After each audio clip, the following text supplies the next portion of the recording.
Olá, pessoal, bem-vindos, bem-vindas. Estamos começando mais um programa Principiante Espírita na nossa live das terça-feira, às 12 horas, com a obra Instruções Práticas sobre as Manifestações Espíritas. O nosso tema é vocabulário espírita. Seja bem-vindo, Lauro Rodrigues, para cumprimentar o povo e pedir as ações todas aí. Passo a você, bem-vindo.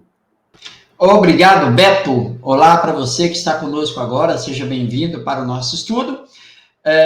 Já pedindo a você que, por favor, corra lá, se inscreva se você ainda não fez. Também vá lá, torne-se membro, nos ajude aí a manter essa plataforma.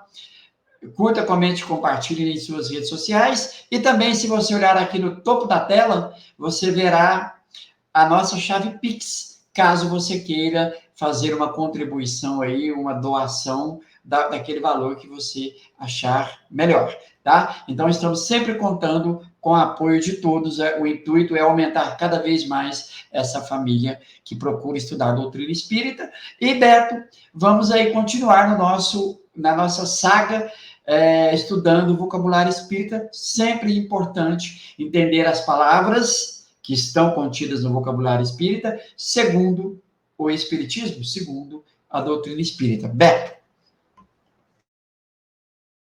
É isso aí, Laurinho. Então, bora lá, vamos passar para o nosso compartilhamento, né? Nós estamos agora nessa palavrinha aqui, deixa eu tirar o banner, Laurinho, que é intuição. Mas aí ele pede para a gente ver instinto e ideias inatas, né? No meu aqui, ele pede para ver instinto e tendências inatas, né? Então, tendências inatas tá lá, tá logo à frente, né? Ideias ou conhecimentos não adquiridos que parece trazermos ao nascer. Há muito tempo se discutem as tendências inatas, cuja realidade é combatida por certos filósofos que pretendem sejam adquiridas. Se assim fosse, como explicar certas disposições naturais que se revelam muitas vezes desde a mais tenra idade, independente de qualquer educação? Os fenômenos espíritas lançam uma grande luz sobre essa questão. A experiência não deixa dúvida alguma, hoje em dia, sobre essas espécies de tendências que encontram sua explicação na sucessão das existências. Os conhecimentos adquiridos pelos espíritos nas existências anteriores se refletem nas existências posteriores por meio do que denominamos tendências inatas. Tendências inatas, Lauro, ou ideias inatas, né? Dependendo aí da tradução. E também ele pede para ver instinto. Instinto, como a gente observou no encontro passado, é aquela espécie de inteligência rudimentar que dirige os seres vivos em suas ações, à revelia de sua vontade no interesse de sua conservação. O instinto se torna inteligência quando surge a deliberação. Pelo instinto, age-se sem raciocinar. Pela inteligência, raciocina-se antes de agir. No ser humano, se confundem frequentemente ideias instintivas com ideias intuitivas. Essas últimas são as que o espírito auriu, quer no estado de espírito, quer nas existências anteriores e das quais conserva uma vaga lembrança. Então, quer dizer que nós temos ideias instintivas, ao passo que temos ideias intuitivas. As instintivas não pertencem ao campo da escolha, porque seria inteligência, raciocínio, razão, inferência, e as ideias intuitivas, elas provêm de conhecimento, e quando surge a necessidade, eu vou recordá-las. Ou eu as auri junto aos conselhos de espíritos, ou eu as auri nas existências anteriores. Lauro Rodrigues. Não, Beto, sem muito comentário nesse aí, até porque nós já trabalhamos, né, principalmente o instinto, e você já citou aqui, então, as ideias inatas. Eu acredito que no meu aqui, como é ideias inatas, nós já devemos ter trabalhado, com certeza, anteriormente. Então, eu peço a você que volte lá nos vídeos anteriores e pegue o seu livro aí e venha estudar com a gente, né? Aquilo que já foi falado e o que nós vamos falar em diante. Beto, não quero ficar repetitivo aqui. Então, a gente observa, né, que tem algumas traduções que vão trazer ideias inatas, aí o vocabulário estaria nessa ordem. Então, entre iluminado e amadríade, estaria ideias inatas, como no caso do Lauro do Kindle. Em outras traduções, como essa minha, tem tendências inatas, que está mais à frente, aí precisa ir lá e buscar essa reflexão. O conteúdo é o mesmo, né? Então, de tendência ou para ideia, né? Nesse sentido aí. Então, as pessoas precisam dar um pulinho lá nessas questões e se nutrir um pouco mais. Além do que, a gente também indicou a Gênesis e o Livro dos Espíritos no nosso encontro anterior. Vamos, então, para o próximo item, Laura. O próximo item é invisível. Invisível. Nome sob o qual, algumas vezes, são designados os espíritos nas suas manifestações. Inclusive, né, Laura, tem obra que diz assim, diálogo com o invisível, né, alguma coisa nesse sentido aí.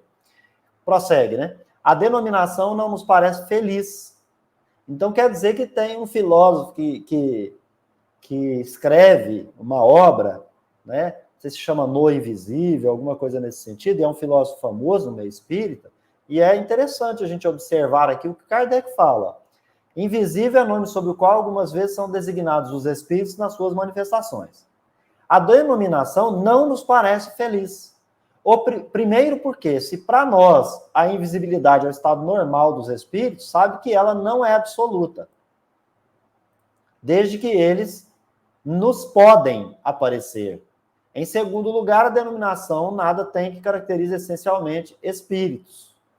Ela se aplica igualmente a todos os corpos inertes que não afetam o sentido da visão. Ou seja, Laura, existem alguns objetos que, em razão da luminosidade, eles se constituem em algo invisível para nós, ao passo que, havendo luz adequada, você consegue os enxergar, né? Então, tem essa explicação do Kardec bem interessante. Ela se aplica igualmente a todos os corpos inertes que não afetam o sentido da visão. A voz espírito tem por si mesma uma significação que desperta a ideia de um ser, ou no meu tá a voz espírito, na sua está a palavra, né? Eu acho mais adequada. A palavra espírito tem por si mesma uma significação que desperta a ideia de um ser inteligente e incorpóreo. E lembrando, né, que o Kardec vai perguntar se o espírito é um ser imaterial. Ele fala, imaterial não é a palavra, incorpóreo é o mais adequado. Porque aí ele está diferenciando de corpo físico, né, para um corpo etéreo. Então, incorpóreo. Notemos ainda que, falando de um determinado espírito, como, por exemplo, o de Fénelon, dir-se-á, é o espírito de Fénelon quem diz isso ou aquilo, e nunca é o invisível de Fénelon. É sempre prejudicial à clareza e à pureza da língua desviar os vocábulos de sua acepção própria, Laurinho. Beto, é fantástico isso aqui, porque vem casar, né, com aquilo que a gente tem compreendido. Usar as palavras que estão contidas no vocabulário espírita. Então, para que eu vou falar assim? O mundo invisível. O mundo dos invisíveis. Que sentido tem? Por que não dizer o mundo dos espíritos? Ou o mundo espírita? Porque são seres incorpóreos, né? E você disse o bem, tem conforme o objeto e a iluminação, nós não conseguimos vê-lo. Por exemplo, vou trazer aqui o fluido universal no seu estado de pureza, então ele seria invisível, né? E nós, por que nós não vemos? Né? É porque os nossos sentidos não conseguem percebê-los. Eu também sou de acordo, e assim, eu nem uso o termo invisível para te falar, os invisíveis mandaram. Não, eu não acho adequado, e agora, lendo o seguinte, Kardec reforça essa ideia, né, de que espírito seria a palavra adequadíssima a se usar, né? Porque até o entendimento de alma, ela pode causar certas discussões. Quando nós entendemos alma envolta a um aglomerado de fluidos, que é o ser duplo, né? Kardec vai dizer que nós vamos entender como espírito, fica claro que nós temos, então, a essência, o foco, a alma, envolvida por fluidos, que é o seu perispírito, que nós vamos entender como espírito. Logo, esse espírito, ele é invisível? Não, ele pode se tornar visível e há uma infinidade de matizes, né, do seu corpo, do seu perispírito, que pode ser mais ou menos sutil. Então, a palavra é invisível, como diz o Kardec, para esse termo, né, espírito, ela é realmente infeliz. Beto? E nesse sentido, Laurinha, a obra do Leon Denis, No Invisível, ela usa uma expressão refutada pelo Kardec, organizador do Espiritismo. E aí? Como é que ficam aqueles que dizem que ele seria o sucessor de Kardec? Porque o sucessor não pode errar, ué. O sucessor precisa ser igual e até melhor. Não pode ser alguém que seja... Não estou desmerecendo aqui ninguém. Só estou dando uma informação, compartilhando uma informação, né? Que é o objetivo dos nossos encontros. Né? Para as pessoas Beto, e eu te roubo a palavra, veja, né, nós conversávamos agora há pouco antes desse vídeo, que essa obra, Instruções Práticas e tantas outras, chegaram tardiamente no Brasil, foram traduzidas muito depois. Né? Agora, para Leon Denis, essas obras sempre existiram lá. Né? Então, são obras que, claro, estavam no francês, então não seria uma desculpa de dizer se ele não conhecia. Penso que não cabe aqui esse argumento, seria sofisma, Beto. Perfeito, Lauren. Vamos para a próxima palavra aqui, que a gente trabalha bastante aqui, que o pessoal tem uma certa dificuldade quanto a ela, né? Então, bora lá. Olha que Kardec faz explicação para nós, didática, gente. Olha que show. A palavra é invocação, mas também evocação. Então, nós temos aí as duas palavras. Invocação. Do latim, invocatio, em, e vocare, chamar. Vamos repetir? Invocação é uma palavra que advém do latim, etimologicamente, sua origem é latina. Invocatio. Então, invocatio, né? Quer dizer em. Vocatio, vocare, chamar. Então, agora eu preciso dar uma outra informação. In no latim é dentro. Então, invocare é chamar por dentro, intimamente, viu, Lauren? Tá certo? Vamos melhorar o Kardec aqui. Evocação. Evocação. Do latim, evocatio, vocare,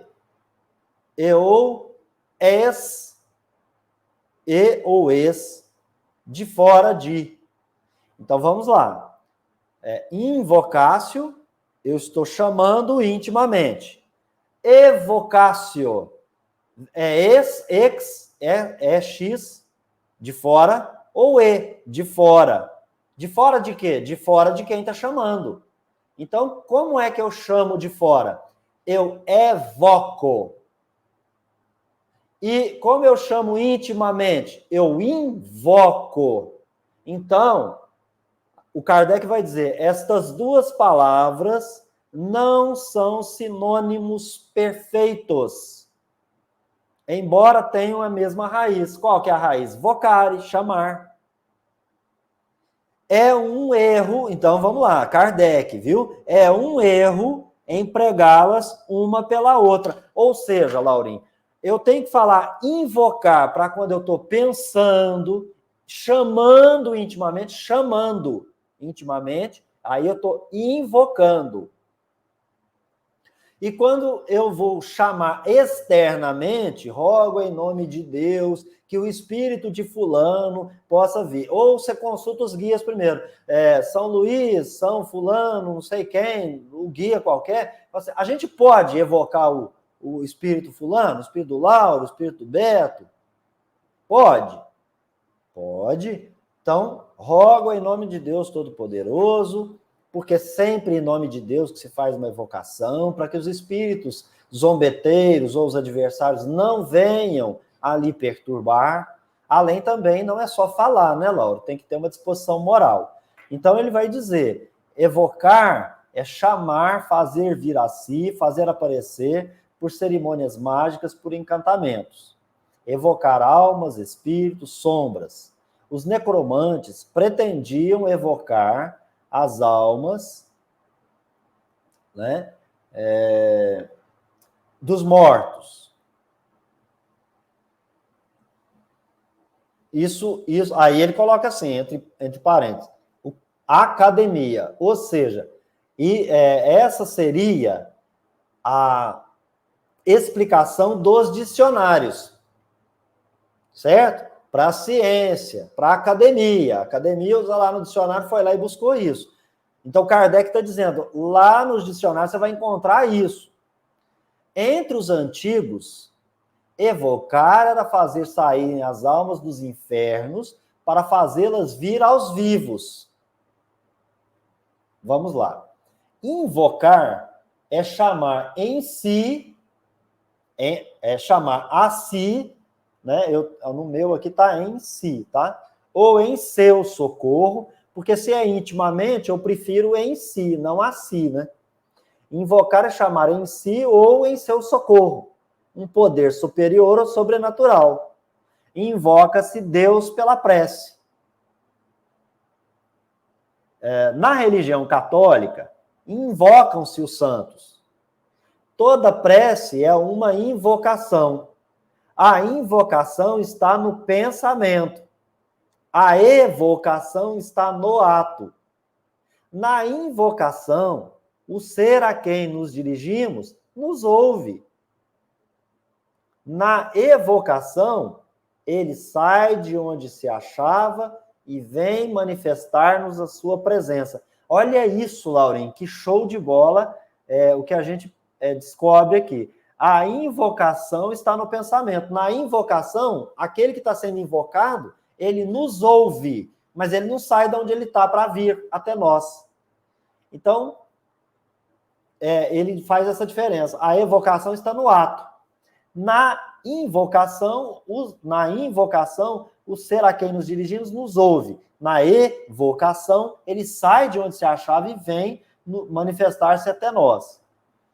A invocação só é dirigida aos seres que supomos bastante elevados para nos assistir. Evocam-se os espíritos inferiores do mesmo modo que os superiores. Então, você vai bater um papo, né? Você quer conversar com o espírito. Moisés proibiu, sob pena de morte, a evocação das almas dos mortos, que era uma prática sacrilégica entre os cananeus. O capítulo 22 do segundo livro dos Reis fala da evocação da sombra de Samuel. Sombra, naquele tempo, era compreendido como espírito, para nós hoje, de Samuel pela pitonisa, que para nós hoje seria médiuns. Diga lá, Laurinho, você tem uma nota aí.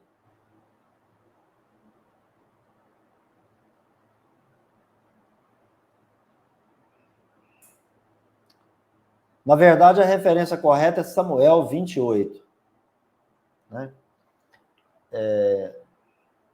Ele falou, capítulo 22 do segundo livro de Reis, né? Então, ele está falando que seria Samuel 28. Não sei se seria o capítulo ou se seria o versículo, né? Mas vamos lá. Como se vê, a arte das evocações remonta à mais alta antiguidade. Encontramos em todas as épocas e em todos os povos. Outrora, a evocação era acompanhada de práticas místicas, seja porque as considerassem necessárias, seja porque visassem exibir o prestígio de um poder superior. Sabe-se hoje que o poder de evocar não é privilégio, pertence a todos. Todos podem evocar, segundo Kardec, né, Laurinho? E todas as cerimônias mágicas e cabalísticas não passam de aparato, que o espiritismo não tem. Ele não tem aparato, não tem culto, não tem nada dessa baboseira aí. Segundo os antigos, todas as almas evocadas eram errantes ou vinham dos infernos, que compreendiam, como se sabe, os campos elíseos, né, o Champs-Élysées e o Tártaro. A expressão não se ligava a nenhum sentido pejorativo, Na linguagem moderna, o significado de inferno tornou-se restrito como a morada dos condenados.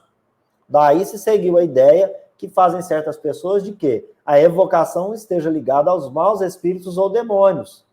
Esta crença, porém, cai à medida que adquirimos o conhecimento mais aprofundado dos fatos. Assim, é menos espalhada entre os que acreditam na realidade das manifestações espíritas.